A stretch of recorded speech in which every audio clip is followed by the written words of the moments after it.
실록의 계절 5월을 맞이했습니다. 실록이라는 말은 늦봄이나 초여름에 그 나무 잎사귀에서 올라오는 새 잎사귀의 푸른색 그 잎사귀를 실록이라 그럽니다. 참 5월은 실록의 달입니다. 마침 오늘은 어린이 주일이면서 가정교회 9주년을 맞이합니다. 어린이 주일에 관한 설교도 해야 되고 가정교회 설교도 같이 하다 보니까 오늘 본문을 택하게 됐습니다.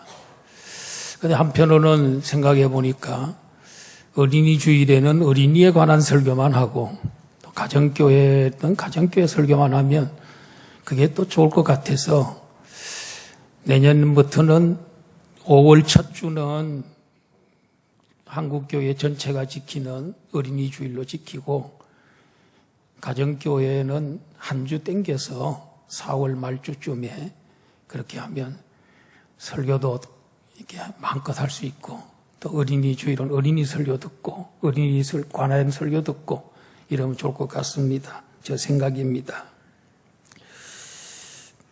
러시아의 유명한 문학가인 도스토옙스키라고 하는 분이 계십니다.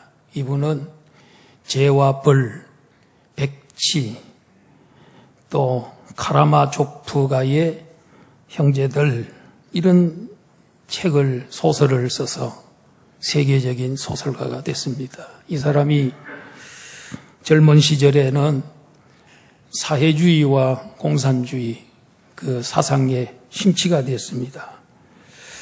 그래서 자기가 28살 때인 1849년 4월에 정부의 체포령에 의해서 체포가 됐습니다. 그런 체포가 돼서 오랫동안 재판을 받게 됐습니다. 결국에는 같이 재판을 받게 체포되었던 118명 중에서 도스토옙스키를 포함한 21명은 그 중에서 사형 선고를 받게 됐습니다. 사형하는 형장이 시베리아였기 때문에 저 좁은 시베리아로 그는 가게 됐습니다. 그런데 그 감옥에 들어가 있는데 그들에게 읽을 수 있도록 허용된 책은 딱 한 권, 신약 성경 한 권만 들여보내줬습니다. 나머지는 읽을 수 없게 했습니다. 왜냐하면 사회주의 때문에 그들이 정치범으로 들어왔기 때문입니다. 그런데 그는 사형을 기다리는 동안에 신약 성경을 많이 읽었습니다. 읽고 또 읽고 다른 할 일이 없으니까 읽고 또 읽고 하는 동안에 마음의 변화가 일어났습니다. 예수 그리스도를 알게 됐습니다. 그 예수 그리스도를 믿게 됐습니다. 아주 믿음이 좋은 사람이 되었습니다. 그런데 사형 집행을 얼마 안 두고 러시아의 황제가 이 사람에게 도스토옙스키에게 사면형을 칙령을 내렸습니다. 그래서 그는 사형 바로 직전에 그가 살아났습니다. 그리고 나라에서 노동형 그걸 다 마쳤습니다. 병사로 들어가 가지고 제대까지 다 했습니다. 그러고 난 다음에는 그는 자유의 몸이 됐습니다.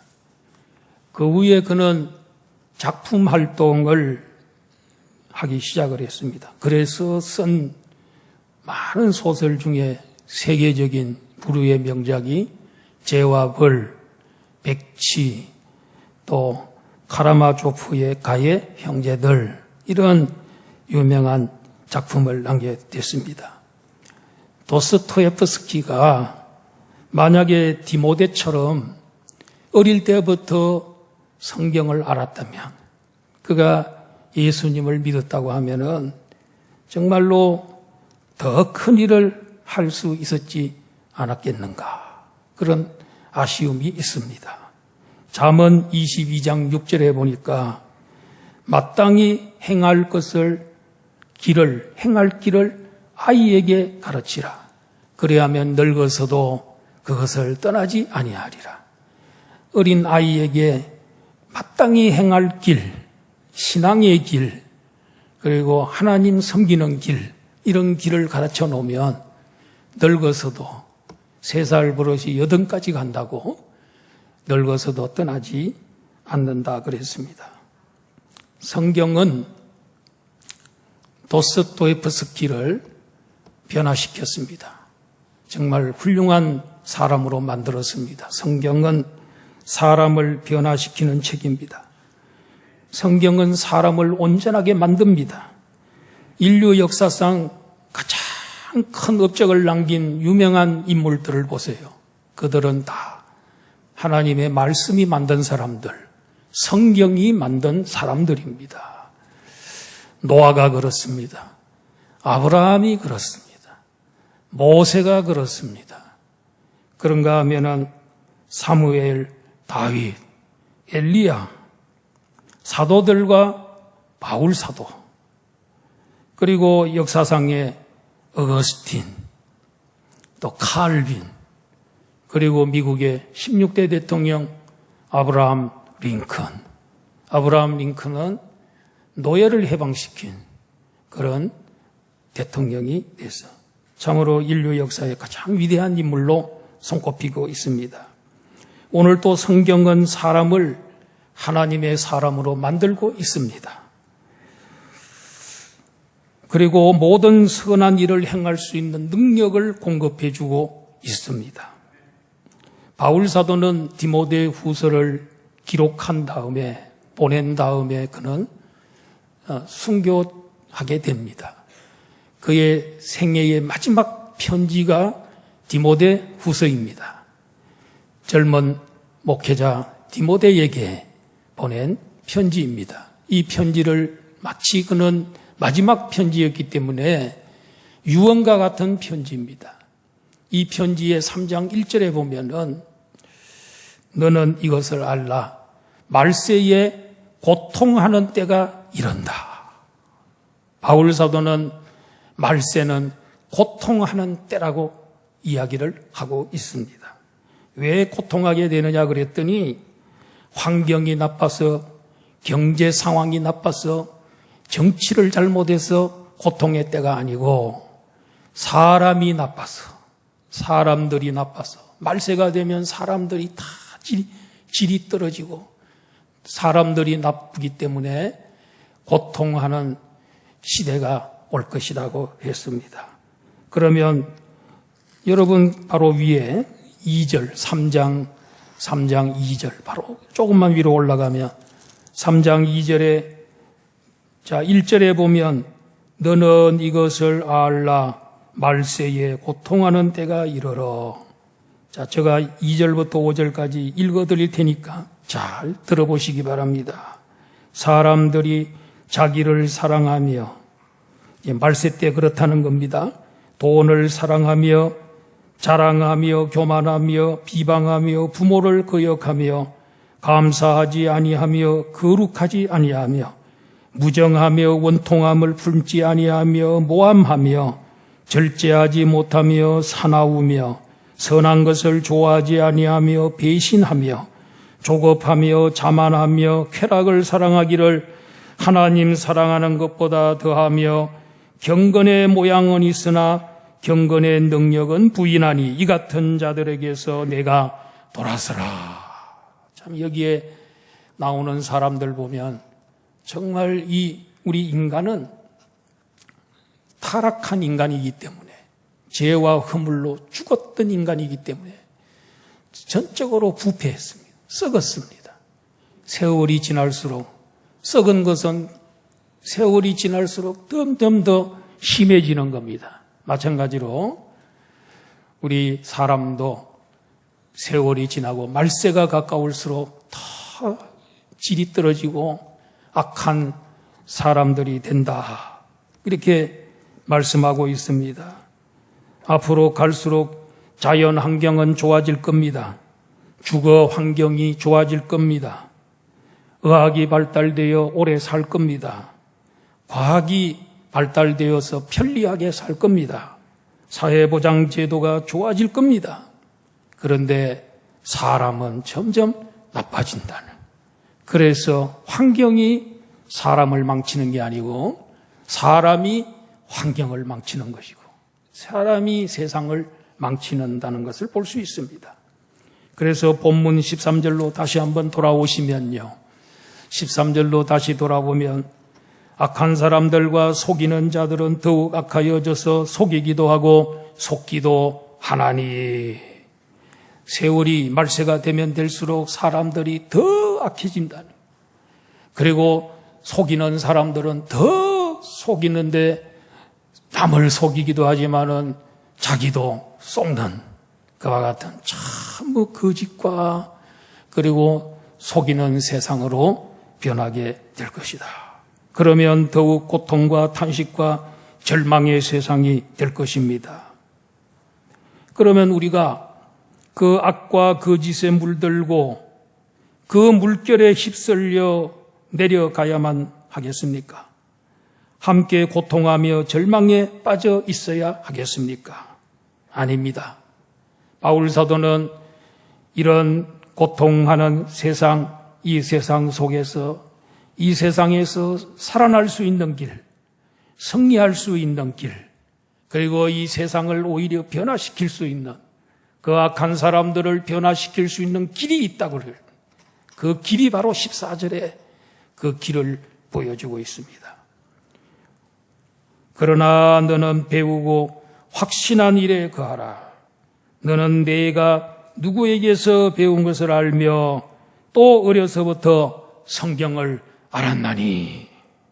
디모데야, 내가 어려서부터 성경을 너는 배웠다. 그리고 너는 성경을 알고 있다. 배우고 안 것에 대한 확신을 가져라. 그 진리, 네가 배운 것만큼 그리고 네가 알고 있는 것에 대해서 확신을 가진다. 그 말씀에 대한 확실한 믿음만 있다면 그러면 세상을 이길 수 있다. 아무리 주변이 악하고 거짓말하는 사람, 속이는 사람이 덕실거려도 걱정할 거 없다. 그 세상에서 살아남을 수 있다. 그리고 오히려 변화시킬 수 있다. 이렇게 말씀을 하고 있습니다. 악이 성도들을 삼키려고 눈으로 들어오고 귀로 들어오고 있습니다. TV, 유튜브, 영화, 그림 등등 파도처럼 악과 유혹들이 우리의 눈으로 우리의 귀로 계속해서 파도처럼 밀려오고 있습니다. 거짓된 철학과 사상과 종교와 이단들이 끈덕지게 우리를 유혹합니다. 그러나 성경을 배워서 알고 그 말씀을 확신하고 있는 사람은 모든 악과 거짓을 물리칠 수 있고 심지어는 그것들을 변화시킬 수 있습니다. 그러므로 성경을 배워야 됩니다. 바울 사도가 이 편지를 쓸 때는 이 디모데는 이미 에베소 교회의 목사였을 거예요, 아마. 그런데 에베소 교회 목사님 성경 많이 알지요. 그런데도 불구하고 성경을 배우라. 배우는 일에 창념하라. 그래도 목사님이 돼도 배워야 된다는 거예요. 하나님의 말씀은 너무 오묘하고 진리가 깊기 때문에 평생 읽고 듣고 묵상하고 연구하고 공부해도요 다 모릅니다. 하나님 말씀을. 어떤 사람은 성경 몇 번 읽고 성경을 많이 안다고 자만합니다. 성경을 진짜 알아야 돼요. 성경을 안다는 말은 성경 속에 있는 말씀하시는 하나님을 알아야 된다는 거예요. 예, 하나님의 성품, 하나님의 뜻, 하나님의 심정, 예, 하나님의 그 생각, 계획 이런 것들을 다 알아야 된다는 거예요. 그리고 성경의 주제가 신구약의 주제가 예수 그리스도입니다. 예수 그리스도의 심정을 알아야지. 예수 그리스도의 계획을 알아야지. 예수님의 비전도 알아야지. 이 모든 것들을 알아야 됩니다. 그렇기 때문에 계속해서 배우고 연구해야 됩니다. 평생 배워야 됩니다. 제가 매년 성탄절이 되면 동방박사 설교, 마태복음 22장에 나오는 동방박사 설교를 매년 하다시피 했습니다. 그러니까 줄 잡아서 한 30번 가까이는 했을 겁니다, 제가. 그런데요, 제가 설교할 때마다 지난날에 했던 설교를 그대로 하는 게 아니고 거의 참고 안 합니다. 안 하고 그냥 그 가지고 묵상하고 깊이 연구하는 중에 설교하는데, 놀라운 것은 제가 30번 정도 설교했는데 같은 설교 하지 않았습니다. 야, 어떤 이 한 본문에서 이런 무궁무진한 진리가, 이렇게 오묘한 진리가, 내가 봐도 깜짝 놀랄만한 이런 진리가 들어있나. 그렇기 때문에 성경 몇 번 그냥 통독했다고 다 안다, 이렇게 생각하시면 안 된다. 평생 배워야 돼요. 성경을 수백 독한 박이천 교수라고 총신대 신대원 교수님이 계셨는데, 그분은 성경을 아마 500~600독 이상을 했을 겁니다. 참 그 설교학 교수였습니다. 우리를 가르쳤습니다. 근데 그분은 요사이 뭐라고 고백하냐면, 내가 평생 성경을 그렇게 많이 읽고 연구했지만은 내가 연구한 것은 큰 산의 한 기퉁이를 호미로 이렇게 조금 긁어내는 정도, 그 정도의 진리만 알 뿐이지 하나님의 진리를 나는 너무도 모른다. 읽으면 읽을수록 더 모르고, 연구하면 연구할수록 내가 모른다는 것을 아는 것, 내가 모르고 있다는 걸 안다는 것, 예, 그런 고백을, 겸손한 고백을 하시는 것을 볼 수가 있습니다. 요한계시록 1장 3절에 보니까 이 예언의 말씀을 읽는 자들과 듣는 자들과 그 가운데 기록한 것을 지키는 자들이 복이 있다. 오늘 여러분들 지금 하나님 말씀 듣고 있기 때문에 복 받고 있는 줄 믿습니다. 또 열심히 이제 1차 정교인 성경 통독 대행진 다 하실 거지요? 일부 때는 성도들이 예 그러던데, 어떻게 2부 성도님들은 대답이 어떻게 그러신가요? 예, 다 같이 읽으실 거지요? 예, 그렇게 합시다. 저도 할 거니까 여러분 저랑 같이 한번 대행진에 동참해 봅시다. 성경을 읽을 때마다 복을 받고, 읽은 만큼 복 받고, 성경을 들을 때 복 받고, 듣는 만큼 또 많이 복 받고, 이게 주의 말씀입니다. 여러분, 성경을 알으라고 하는 말은 뭐겠습니까? 아까 말씀하신 대로 우리 하나님의 심정을 알아야 돼. 하나님의 뜻과 하나님의 사랑과 하나님의 능력과 계획을 알아야 된다. 다 알아야 된단 말이에요. 예수님의 심정, 예수님의 계획, 예수님의 구원 사역, 이런 것들을 알아야죠. 왜 십자가를 지셨는가? 왜 3일 만에 살아나셨는가? 예수 그리스도의 십자가의 복음과 부활의 복음을 믿으면 왜 구원을 받는가? 이런 거 다 알아야죠. 그리고 예수님 승천하기 전에 제자들과 교회들과 오늘날 우리들에게 지상명령을 내렸습니다. 지상명령이란 말은, 그 지상이란 말은 무슨 한자로 보면 끝지자, 윗상자, 최고 높은 명령이랄까 말이에요. 위로 끝, 더 이상 높은 게 없다. 지상명령. 그래서 이 지상명령을 내렸는데 뭡니까? 너희는 가서 모든 민족으로 제자를 삼아 아버지와 아들과 성령의 이름으로 세례를 베풀고 내가 너희에게 분부한 모든 것을 가르쳐 지키게 하라. 요겁니다. 이 지상명령 속에 이 동사가 하나가 나옵니다. 주동사는 하나입니다. 제자 삼으라. 나머지 가라, 세례 베풀어라, 가르쳐라. 이건 뭐냐면 동사는 동사인데 분사형 동사입니다. 그리고 어떻게 되냐면은 고잉 가면서 가면서 제자 삼고, 세례배 웹타이징, 세례배 풀면서 제자 삼고, 그리고 티칭, 가르치면서 제자 삼고, 요걸 다른 말로 또 바꾸면은 제자 삼기 위해서 가고, 제자 삼기 위해서 세례배 풀고, 제자 삼기 위해서 가르치라 하는 이겁니다. 그러면 제자 삼는다 그럴 때 우리 가정교회가 영혼을 구원하여 제자 삼자입니다. 주님 오시는 그날까지 우리는 영혼을 구원하여 제자를 삼으려고 가정교회 하는 겁니다. 모여서 목장만 하라고, 목장 모임하고 밥 먹는 게 그것도 중요한데 그것 끝이 아니고, 그거 왜 하느냐면 제자 삼으려고 하는 겁니다. 그러면 여기에서 여러분 가장 중요한 것은 뭐겠습니까? 우리가 제자 삼기 위해서는 먼저 가야 됩니다.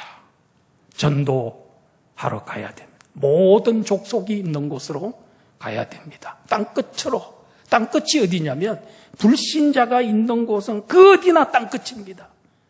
저 해남이 땅끝이 아니고 여러분 거기도 땅끝입니다.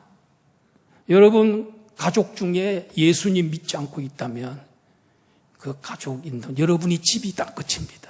불신자가 있는 곳은 그 어디나 땅끝입니다. 땅끝으로 가야 됩니다. 불신자가 있는 곳으로 가야 됩니다. 가서 전도해 와야 됩니다. 여러분이 코로나 바이러스가 집단 면역이 생길 때까지 기다릴 수 없어요. 집단 면역이 대통령은 11월 달까지는 기어코 만들겠다. 집단 면역. 전 국민의 70% 정도 백신을 맞으면은 집단 면역이 이루어지면 그때 되면 이제 마스크 다 벗고 코로나 전에 우리 옛날에 좋은 시절처럼 돌아간다는 거예요. 집단 면역이 되도록 노력하겠다. 그러나 백신 부족으로 인해서 차질이 조금 있을 것 같긴 한데 어떻든 정부에서 기어코 그렇게 한번 해보겠다고 지금 하고 있습니다. 전도가 집단 면역이 이루어진다고 해서 전도가 자동으로 되어지는 것은 아닙니다. 가야 됩니다. 오늘날에도 전도 얼마든지 할 수 있습니다. 뭐로 전도합니까? 4명까지는 모여야 되잖아요. 사적 모임. 4명까지는 가능하단 말이에요. 사실은 우리 교회에서 목장 모임은 목장 교회가 모이기 때문에 사적 모임이 아닙니다. 원래는. 그러나 세상이 안 알아줘서 그렇지.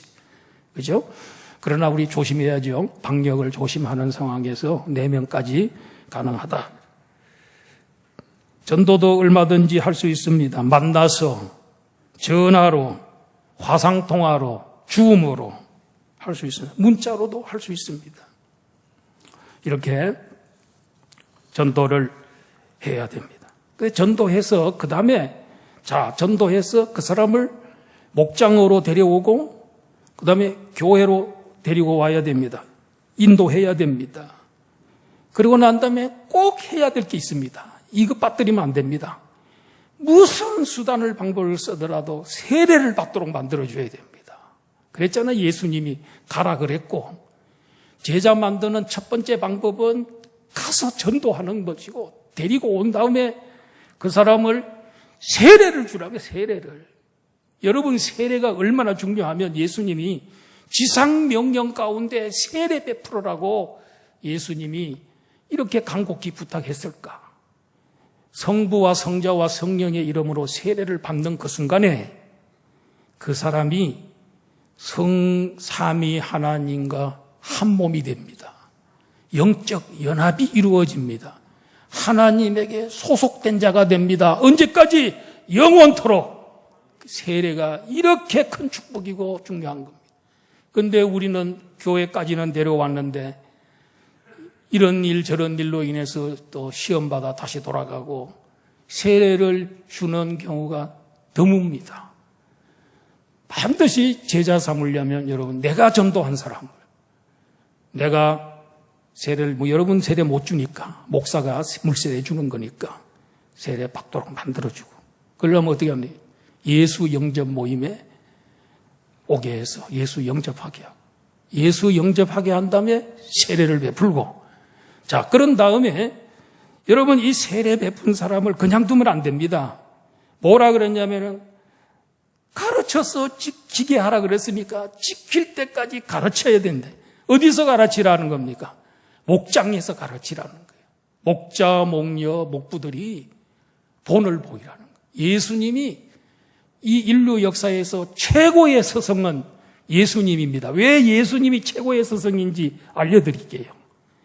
예수님처럼 많은 제자를 거느린 사람이 없습니다. 예수님처럼 그렇게 훌륭한 제자들을 거느린 분이 없습니다. 여러분들도 다 예수 제자입니다. 코로나 바이러스가 극성하고 있는데도 주일날 올라옵니다. 마스크 쓰고 무슨 일이 있어도 올라옵니다. 우리는. 이게 예수 제자 아닙니까, 여러분? 예수님처럼 훌륭한 제자, 12제자뿐만이 아니고 대단합니다. 예수님은 인류 최고의 스승. 근데 왜 스승이 최고의 스승이 되셨냐면 그분은 행하면서 가르쳤기 때문에 그렇다. 모범 교육을 했기 때문에 모델이 되셨다는 거예요. 삶의 모델이 되셨다는 거예요. 그 예수님은 사랑 이야기하다가 마지막에 십자가에 자신이 달려 돌아가셔요. 말씀하신 걸 다 실천하세요, 본인이. 오늘날의 스승들은 참 그렇게 못한 면이 많고 저도 그렇지만은 예수님은 위대한 스승입니다. 예수님을 따라가실 분이 이 세상에 없습니다. 예수님은 사람들을 보고 석가모니는 이 세상은 고해다. 이 고해에 빠졌으니까 힘써 이 고해를, 고생의 바다를 건너가라. 이렇게 했습니다. 근데 예수님은 수고하고 무거운 짐진 자들아 다 내게로 오라. 내가 너희를 편히 쉬게 해주마. 그들의 죄짐을 자기가 짊어지고 십자가에 죽으십니다. 예수님과 같은 이러한 사랑과 이러한 가르침, 그분의 가르침, 하나님의 계시 따라갈 분이 없습니다, 여러분. 그렇기 때문에 내가 너희에게 분부한 모든 것을 가르쳐서 지키게 하라는 거예요. 목장에서 보면서 배우는 거, 그 사람으로 하여금 배우게 해야 돼요. 그 다음에 목장 모임하면서 뭐 합니까? 설교 요약이 들어가죠. 그리고 섬김을 배우죠. 사랑을 배우죠. 희생을 배우죠. 그런가 하면 이 목장을 통해서 이제 거기에서 이제 추천을 하는데 생명의 상 공부하도록 팍팍 밀어줘야 됩니다. 생명의 삶이 끝나면 삶 공부, 나머지 삶 공부하도록 밀어드려야 됩니다. 그렇게 되면 나중에 어느덧 보고 신앙이 자라서 이 사람이 분가해서 목자가 됩니다. 그럴 때 우리 교회에서는, 가정교회에서는 제자 하나 만들었다. 이렇게 인정해 주는 겁니다. 제자 만드는 게 예수님만 만드는 게 아닙니다. 우리 가정교회도 제자 만듭니다. 내가 전도한 사람을 세례받도록 이끌어주고 내가 가르치고 훈련시켜서 분가해서 목자 만드는 거. 이게 가정교회 제자입니다. 여러분 이렇게 할 수 있겠습니까? 할 수 있죠. 어느 목장에서는 아마 그렇게 되고 있는 그런 목장들도 있는 줄 압니다. VIP 5명 VIP 있죠. 목장마다 그분들을 위해서 계속 끊임없이 기도하다가 가세요. 그리고 세례받게 만들어주세요. 그리고 가르쳐서 훈련시키세요. 그러면 됩니다. 제자는 태어나는 게 아닙니다. 제자는 만들어지는 겁니다. 제자는 훈련으로 만들어지는 것입니다. 이게 바로 가정교회입니다. 우리가 이것만 잘 된다면 가정교회 시스템이 나쁜 게 아닙니다.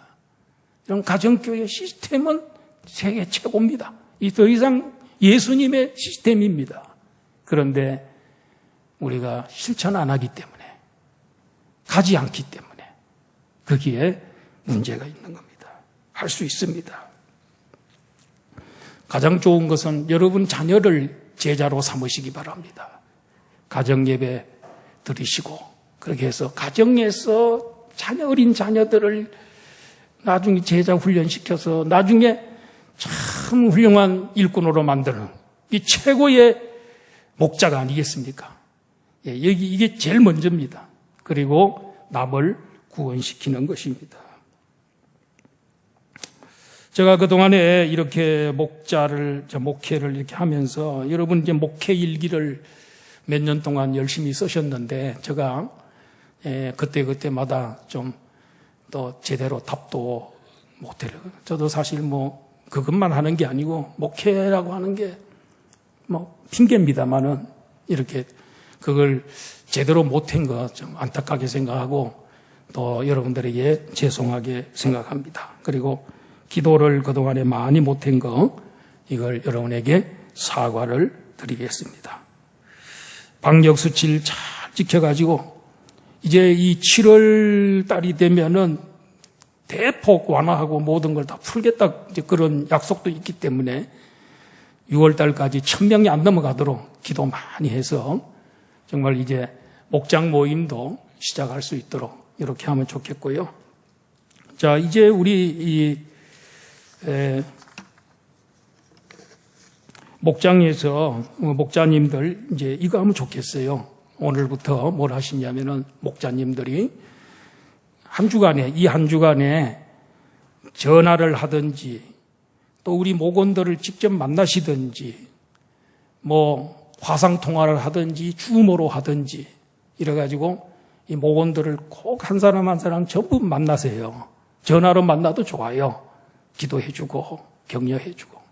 그래서 몇 명을 이 주간에 만났는지 그 숫자를 한 사람이 대여섯 번 만날 수도 있겠죠. 그건 한 사람으로 치고 그래서 목원들 중에 내가 몇 사람 전화하고 혹은 또 이렇게 화상 통화를 했다든가 또 아까 줌으로 모여서 했다든가 직접 만났다든가 이런 그 숫자를 우리 그 단톡방 있잖아요. 목자 목녀 목부 단톡방 영원 사랑 목장 거기다가 올려주시면은 다음 주일 말고 그 다음 주부터는 이제 주보에 숫자가 주보 숫자 통계에 나갈 거니까 일단은 그렇게 하다가 7월 달부터는 이제 우리가 또 360 옛날에 하던 360 그것도 이제 다시 재개하고 이렇게 한번 해보시면 8명까지도 또 모임이 가능하면 우리 목장 모임 다 모일 수 있는 숫자가 되니까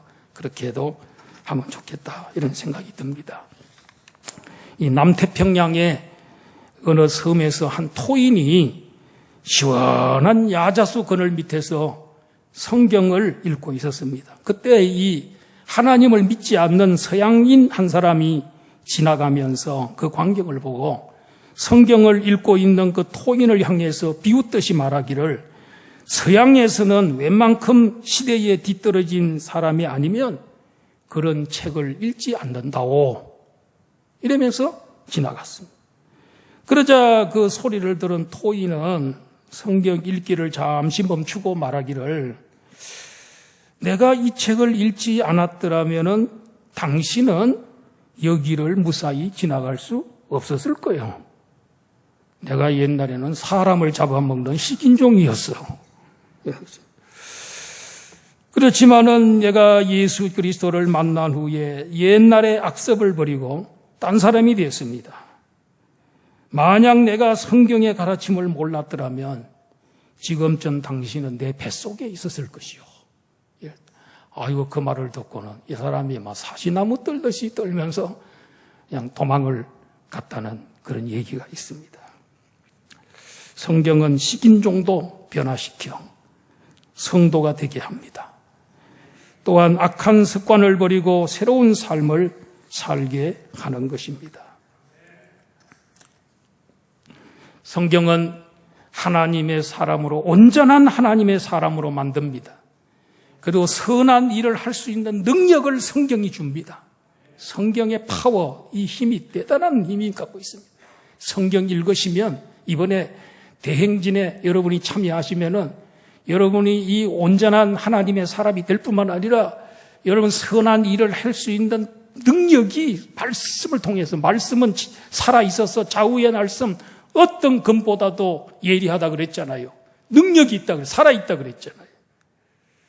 그래서 이번에 여러분 그 일독 꼭 좀 같이 이렇게 하십시다. 올해는 2독까지 합니다.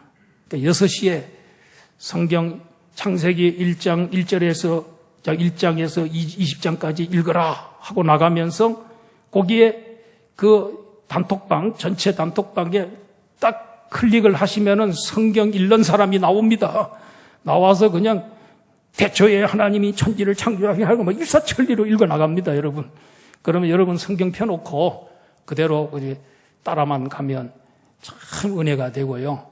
정말 유익하게 됩니다. 이래가지고 아침에 읽으라는 거 아닙니다. 6시에 읽으라는 얘기 아닙니다. 그날 그냥 12시 넘기기 전까지만 읽으셔서 사명완수 이렇게 올려주시고 창세기 1장 1절 태초에 하나님이 천지를 창조하시니라 이 구절 가장 은혜 받았다 하고 내용을 올려주면 완료입니다. 그러면 나중에 시상도 해드리고 그리고 이 정교인들이 같이 이렇게 하게 되면 막 계속 막 그게 막 오겠지.